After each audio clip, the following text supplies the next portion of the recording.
Hello, everyone, and welcome. My name is John Harkins. I'm the Events Associate for the French American Chamber of Commerce New York chapter, and we are happy to welcome you to our webinar today, Aviation in the Post-COVID World, What is the Impact on Global Mobility? A quick word about our organization before we get started. The French American Chamber of Commerce's mission is to provide the opportunities, experiences, and understanding that empower successful business relationships between and for members.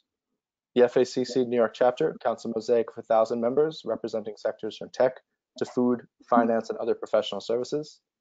These members have complimentary access to digital events featuring top industry experts and leaders, as well as personalized member-to-member introductions, access to the FACC member directory, and of course, we'll be able to connect with other member attendees of this webinar. This webinar will last around 45 minutes with about a half hour or so of presentation and time for questions at the end. I encourage everyone, if you have any questions, send them in using the questions section, and we will do our best to answer each one. And of course, this webinar will be recorded and the slides will be available to all attendees, so don't worry about missing a thing. Before I hand it off to our very own Martin Bishkoff for opening remarks, I would just like to say that this webinar is intended to be a general discussion. These presentation materials are provided for informational purposes and do not constitute and should not be considered official company statements on behalf of Dassault Falcon Jet or the French American Chamber of Commerce. Now, with all that out of the way, Martin, I'll hand it over to you and we can start. Thank you, John, and thank you all again for being with us today as we welcome Thierry Betbeze, CEO of Dassault Falcon Jet, who'll speak about mobility and particularly air travel in the post-COVID-19 world. For those of you that don't know Thierry Betbeze began his career at Dassault Aviation in 1984 as a cost accountant, later working in export finance with a wide range of responsibilities, including treasury and currency hedging, before being promoted to Senior Vice President of Finance in 2004. In that role, Thierry was responsible for relations with the French Ministry of Finance. In 2016, he was named Senior Vice President of Finance at Dassault Falcon. 2019, took over as the organization's CEO. Thierry, thank you very much again for being with us today, and I'll turn the floor over to you. Thank you, John. Thank you, Mark. Good afternoon to you all. And when I saw the question, I said, what are we talking about? And immediately I started to think, well, the question is, are we getting into a new era? And very recently, Bill Gates, in an interview on This Is Working, about the changes about and after COVID-19 said, there are a few things like business trips that I doubt will ever go back. Then he added, there will be indeed business trips, but less. Back in the times of Pythia of Delphis, nobody doubted she was true, but many were consulting exegetes to have them confirm the forecast was aligned with their personal interest. From my accent, you can hear that I'm from that old Europe, but I'm sorry to disappoint you, I'm not related to the Pythia. It's always difficult to understand those forecasts and their context.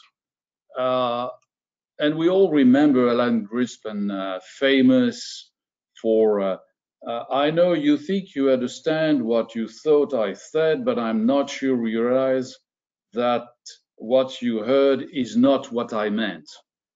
For more clarity, I would modestly add, me neither. Yet, Bill Gates is such a talented entrepreneur and forcier, it is worth studying the different angles of his statement.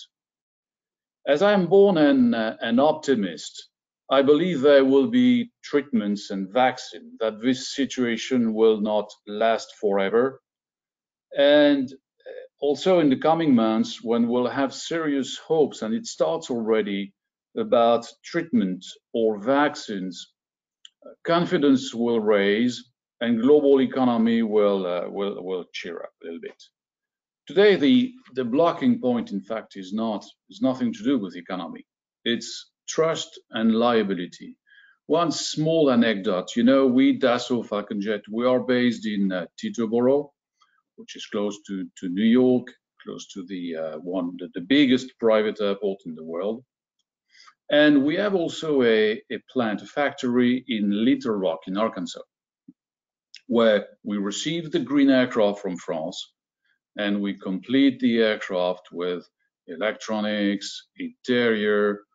And recently I said to some of my VPs, well, it's a long time we haven't been to L'Irak to have a meeting, review things. Maybe we should go there. What do you think? And everybody was, of course, it was a Skype meeting, but I could see on the small windows embarrassed faces.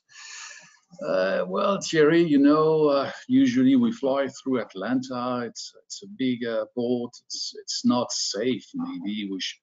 I said, no, don't worry. If we are enough, we'll take one of our Falcon demo aircraft and we'll fly there.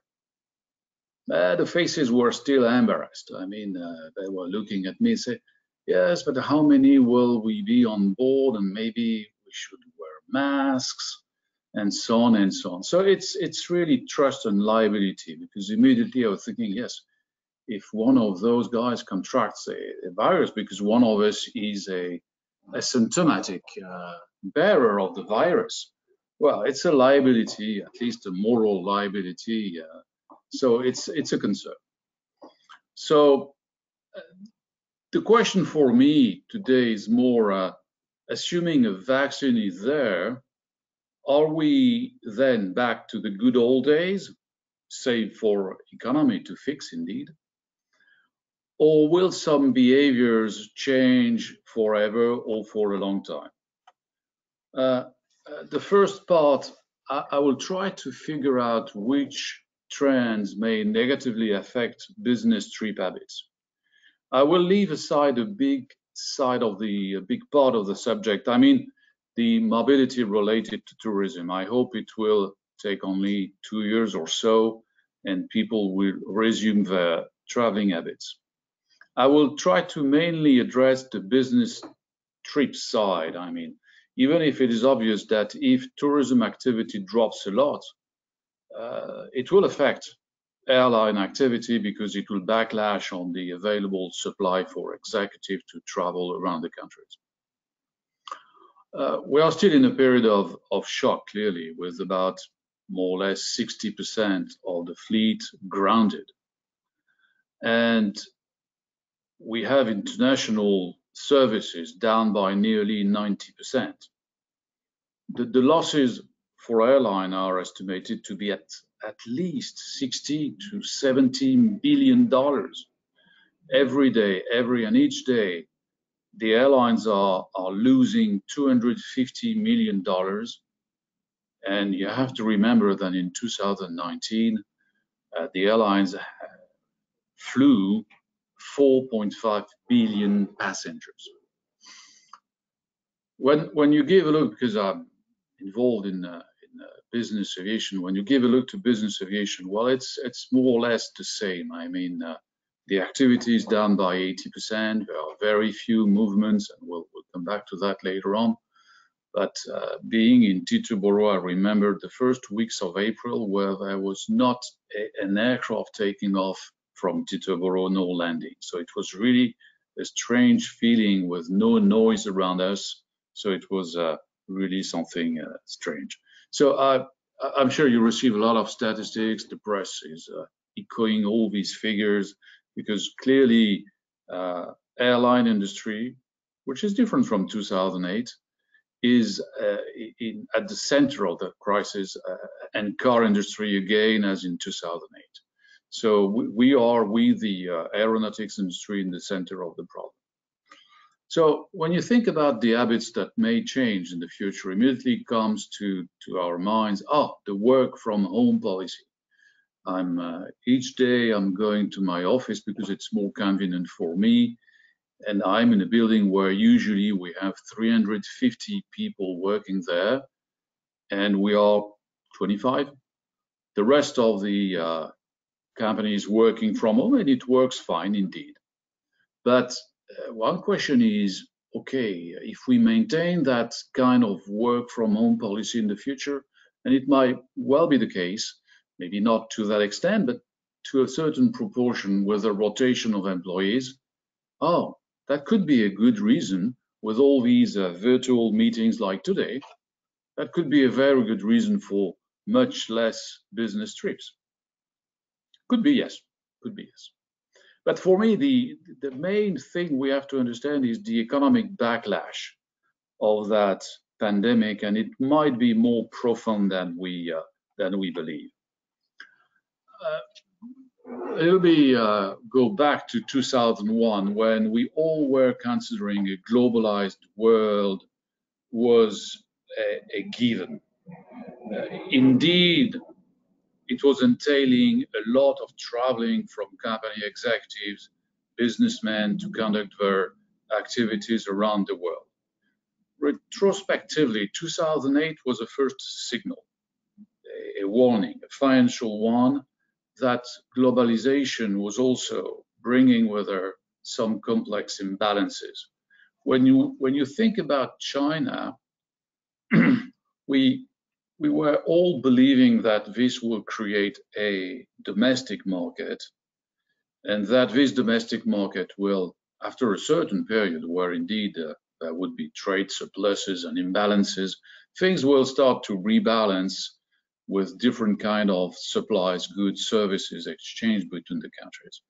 It's not really the case. There has been a domestic market created in China. There has been a middle class, no doubt. Everybody talk about 300, 400 million people. But it's not for sure that the intention of China has been to rebalance its world trade and exchanges. So it is a problem in it. The supply chains.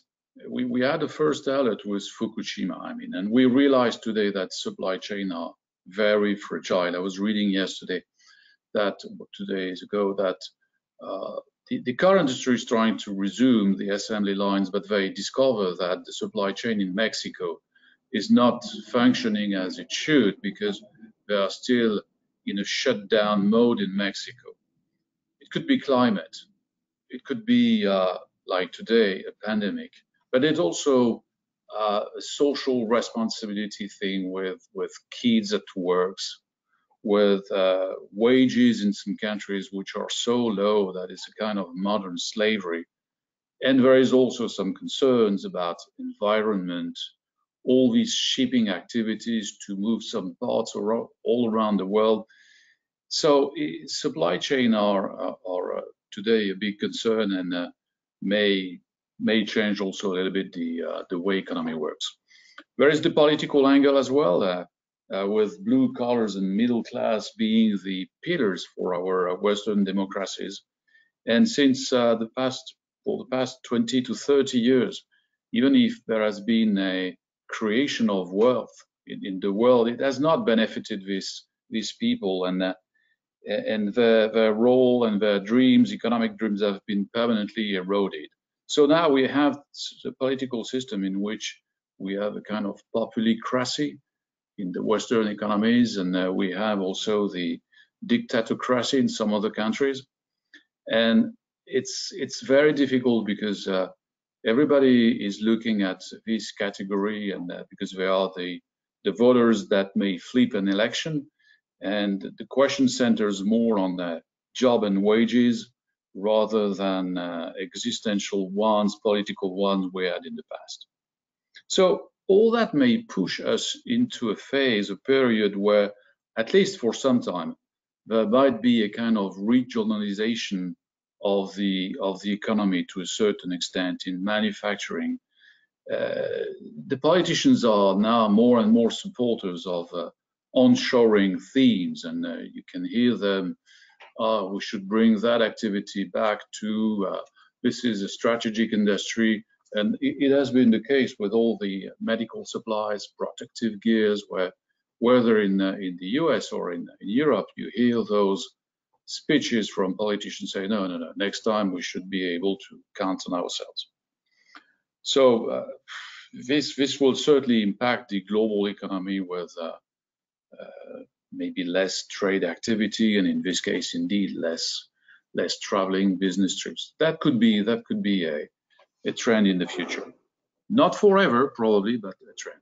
So I take advantage, by the way, of this French-American Chamber of Commerce forum to share my opinion that Europe and and the USA should foster their ties because we share more or less the same political and philosophical broad concepts, and there is no big distortions in competition. I mean, we are competing on innovation, creativity, technology, and we have comparable labor costs. So all these economic and environmental trends are probably some factors that will, to a certain extent, reduce the business trips.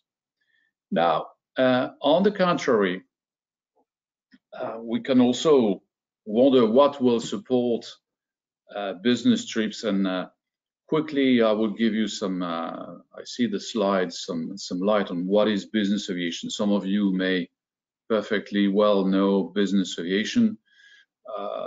Some other may not know what it is. And again, because I'm an optimist, there has been many shocks in history, economic, wars, things like that. And it's very, very often the forecasts were, oh, it will never come back like before. And my view is that we've been lucky it never came back from before, because it turned out it was much better sometimes after those big crises. So even if the death toll is big, the families are impacted, all of us, we have close ones which are suffering, but still it's not doomsday. I mean, let's see the future, and I think that we will get the vaccine and we will recover.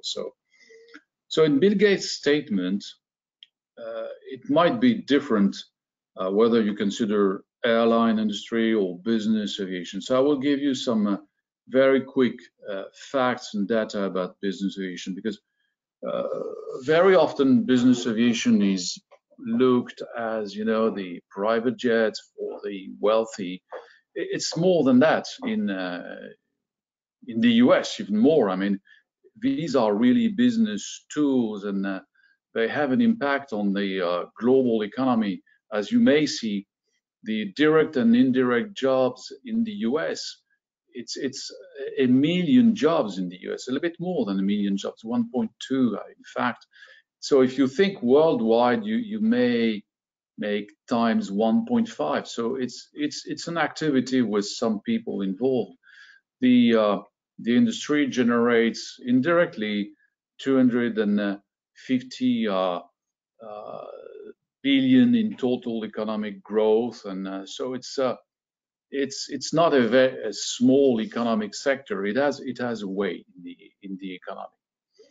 Maybe on next slide we'll see that. I don't know if we can have the next slide. Yes, on worldwide deliveries for airline, you see the total fleet is 36,000 aircraft, more or less. You have the year-over-year deliveries, and you see that the airline has known a growth rate which is incredible. I mean, nearly double the GDP growth in the world so far. So many people were questioning, is it sustainable? But we can't say that. This crisis proves it was not sustainable, because it's something totally different. On the next slide, we have the same for business aviation, and you see that the fleet, today's fleet, the total deliveries, but there has been some aircraft out of the fleet. The fleet is more or less 33,000 aircraft. So we compare a fleet of 26,000 aircraft in airlines, because some aircraft were retired there as well, to 23,000 business jets. We're not counting there the propellers and the turboprops. So this is what is business aviation, and we'll see how it is impacted by this crisis.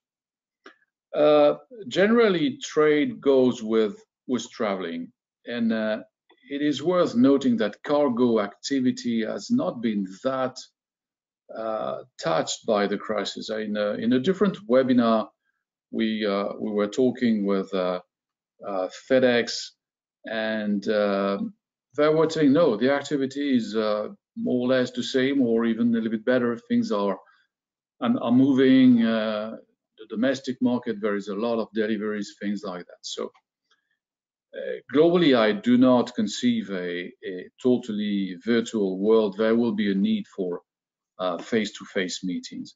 Well, one consequence, which is unfortunate and a little bit unforeseen, is that today, because of this crisis and because everybody's working from home and the corporations are not working as they were before, there is a much bigger level of cyber criminality and attacks. I'm sure that many of you are facing that situation, and you have to push back, you have to strengthen your firewalls, and it puts a lot of stress on the MIS teams, because each day you receive one of these stupid mails. If you click on the link, well, it's a big catastrophe, and it's another kind of pandemics, but that can freeze your company for some days, weeks indeed. When you think also about the big negotiations, the M&As, the road shows, some sales campaign, it requires meeting in person. You can't do that on the screen. There is a level of confidentiality, there is a level of trust and safety that even governments sometimes and their agencies are fighting to obtain and deliver. So at a certain point, you can postpone some of these activities, but I'm sure that once we can travel, we'll see people traveling again, teams traveling, whether with business aviation or with airlines. But once the vaccine is there, it will certainly unleash all these activities, which are certainly a little bit silent those days. On business aviation, more specifically, we have observed something which is really different from compared to 2008. In 2008, there was a big bubble in different asset classes or activities, and business aviation was a little bit like that. It was the emerging countries phase, and we had the big backlogs, and maybe people were counting on a sustained growth for many years, the famous decoupling thing. And when the crisis occurred, many of these buyers with recent aircraft put the aircraft for sale on the pre-owned market. Today, we don't see the same thing, because when you talk to the customer, they say, well, it's something special, this economic crisis, and I know that it will be safer for me once the economy opens up a little bit, once we can travel. It will be safer for me to travel with my private jet, with my corporate jet, rather than flying commercial. So I keep my aircraft. Okay, it's idle, but when the economy is back, I will once again travel and use my aircraft. So no need to sell the aircraft. We'll keep it, do some maintenance sometimes, because they take advantage of this period to bring the aircraft to some shops, do modifications on communications, because communication, to have internet on board the private jet is something very important. They can continue to work, etc., etc. So it's a kind of wait and see period, but we don't see the flurry of jobs dumped on the pre-owned market, which caused, at that time, a big drop in residual values. We don't have the same situation today. It's really different. So, oh yes, there is this slide about the activity. So you see, I'm in Teterboro, as I said. The activity was really going down, and you see that we fell from the cliff late March, and the first weeks of April, we usually Teterboro per week is something close to 3,000 movements. For if there are any French attendees here, it's more or less the Nice airport, the same kind of activity as Nice. So it's something important, And the first week of April, from 3,000, we went down to less than 200 movements. So it was more than 90% decrease in the activity. So it's coming up a little bit. You may have heard one or two aircraft taking off since we started. So things are starting to move again, which is good. What else to say? tourism, and I said, well, I'm not knowledgeable enough about tourism, but certainly it accounts for 50% of passengers in many countries. And even though we heard before the crisis, mainly in European countries, young people say, because of environment, oh no, I will not fly now for holidays, I will take the train, I will go to closer locations, I will not fly to the other side of the world. It was something really European, and in many other markets where the traffic growth was big, we didn't hear that. And I don't think it will take some years before, and technology will certainly bring with alternate fuels, things like that, will certainly bring a response to that. So there are some positive signs indeed. So in the end, it's very difficult to make a forecast on the world after a vaccine, so long we don't have that vaccine. But we see some signs of improvements. There is one tracker, which is the TSA, you know, the immigration controls in the airport. And there is a tracker, which is the TAC count. And over the past 3 weeks, it shows regular improvement every day. So people start, even if we don't have the vaccine, they start to travel again with protective gears. So again, life starts to be there again. Asia and China, statistics are rather good. There is a kind of rebound in flight activity, and here from Teterboro, I can witness that over the past 3 weeks things have really changed from nothing. Now we have some movements. So at the end of the day, it will come down to a kind of economic equation.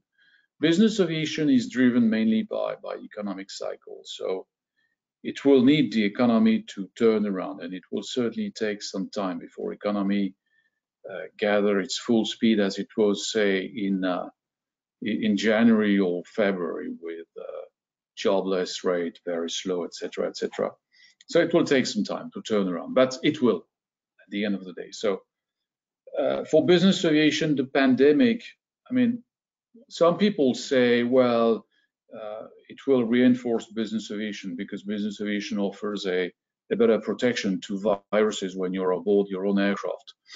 Yes, certainly, but so I wouldn't say it is beneficial to business aviation, but for sure it will not be detrimental.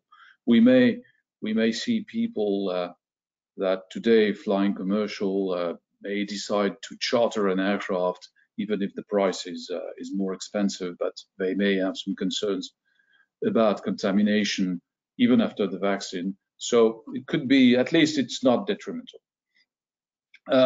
Practically, we'll see maybe the aircraft, the floor plans, the seat organization with passengers spaced more than they are today. So it may have an impact on OEMs, redesigning aircraft, certainly on airlines, and potentially on passengers, because if you have less people in an aircraft, indeed the cost per seat will be bigger, and maybe the fares will be more expensive than they were before the crisis. But the biggest toll for this pandemic will probably be a consolidation in the aircraft industry. In the US, consolidation is already there. I mean, since some years it has been consolidated, but I feel that in Europe and Middle East, maybe Asia as well, there will be some further consolidation, and there will be a debate between flagship, I mean national flagships, and the low-cost carriers. Indeed, a carrier like Ryanair, which is a cash-rich, I mean, will survive. No doubt they have very good financials, but there are many more leveraged, small, low-cost airlines. The ones where, you know, very often in the press you could read, oh, they are dodging the benefits, rules of a country because they They take crews from other countries. They are playing with tax optimization. So at a time when the airlines would certainly need some help from the government, well, I'm not sure we certainly have a different treatment on these cases. And with regionalization of the economy, we'll have what some call precautionism, not protectionism, but precautionism. Government will have to bail out some airlines, so they will have a say, like they did in 2008 for car industry. And it's a bit a final thought I have. It's been 2 major economic crises in less than 20 years, plus a pandemic, since the promise of the benefits of globalization. And it really took the generous fiscal and monetary policies from governments. They had to deploy these policies. So to bail out the economy in 2008, they will have to do it again, and they started to do it all over the world. So I feel that somewhere they will ask to be a little bit in the driver's seat, or as we say in aviation, in the left seat for some time. This is it. Thank you. Thank you so much, Thierry. We do have just a couple questions before I hand it over to Martin for closing remarks, if you don't mind. Do you see the potential for some companies to redirect employees away from the use of airlines to that of business aircraft, particularly when travel requires change of planes or overnight trips? And as a follow-up, could this consequently lead to new buyers in the market or for existing corporate operators to increase their fleet? Yes, this is something when we discuss with some customers, and I had a nice conversation with one of them, and he was about to change the aircraft, and he told me, well, today traveling doesn't mean anything for me because I'm safe on board my aircraft, but once I land, where do I go? Who do I meet? But at the same time, they say, yes, when the economy turns around, when we will feel safer to travel. Yes, business aviation offers a safe space where we will certainly have the middle management fly, because when you look at all these studies about made by Gamma or NBAA, this campaign, no plane, no gain, you realize that it's more or less the same in other countries, but mainly in the US, the middle management flies the private jets. They are the ones on board, not only the boss, but middle management flies. So this will certainly be a consideration for many corporates to say, well, okay, rather than having the managers fly the airline, let's have them on board the aircraft. And some of them told us, oh, we may increase the fleet because we don't want to put everybody in the same aircraft. Sure. So now you have to, this optimism maybe has to be a little bit tempered by the fact, well, when the vaccine is there, the economy has been badly hurt, so it has a cost to fly a business jet, but still, I believe it could be beneficial to a certain extent, yes. Sure. And charter will certainly benefit more than maybe directly new sales to charter will certainly benefit. Because they are implementing sanitary measures. When one customer has flown, they disinfect the aircraft. There are different processes. The NBAA is issuing some rules, and the airlines also have some rules to make the aircraft safe for the next customers, maybe the next day. So yeah, it will increase the activity there. Okay. Next question. How will this pandemic reshape the economic framework for the stability of the aviation industry, particularly the demand for the airlines? Does it immobilize the demand for the aviation market? It's a very complex question. I mean, for me, it's clear that it will take some time. Everybody talks about 2 to 3 years to go back to the 2019 activity. Tourism will be a big take in that. Business trips, it could be, yes, less business trips, but at the same time, tourism is there. So maybe in 2 to 3 years, the activity will be there. Then for the OEMs,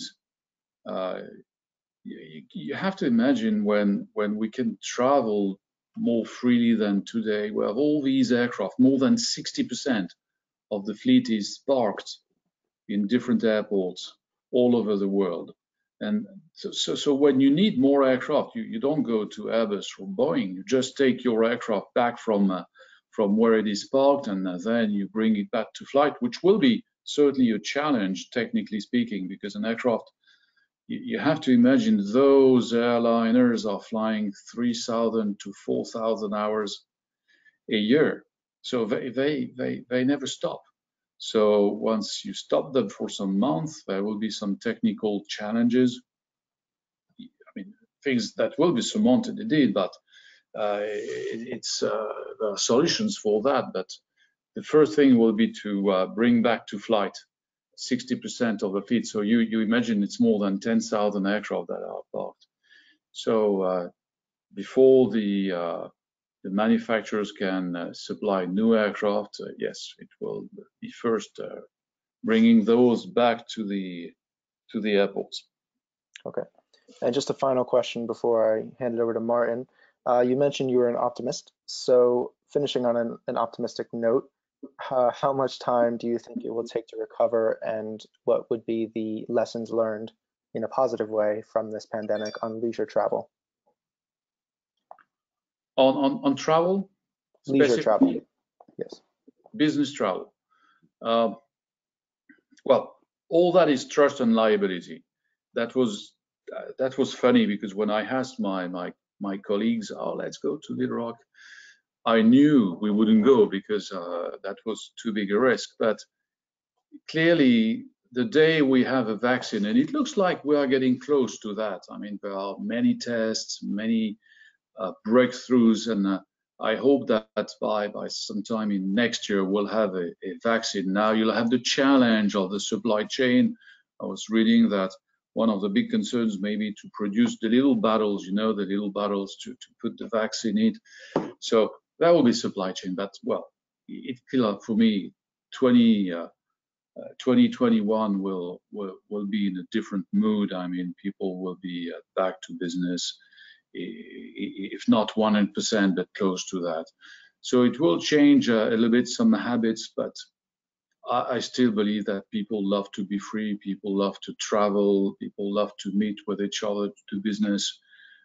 That there is no better way to do business than talking to each other, because even if sometimes you come with one idea and it creates a new series of idea and business opportunities. So no, it's through the history we have gone through much worse situation. I mean, and so no, it's a matter of time, and the technology we have today is fantastic.